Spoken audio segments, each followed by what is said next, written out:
السلام على محل معرفة الله ومساكن بركة الله ومعادن حكمة الله وحفظة سر الله وحملة كتاب الله وأوصياء نبي الله وذرية رسول الله صلى الله عليه وآله ورحمة الله وبركاته.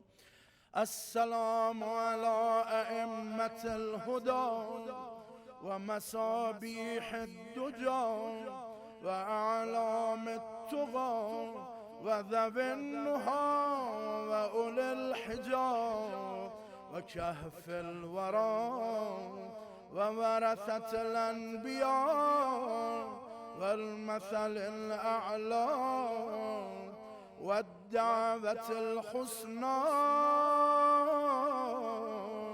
وهجج الله على أهل الدنيا والآخرة والأولى ورحمة الله وبركاته.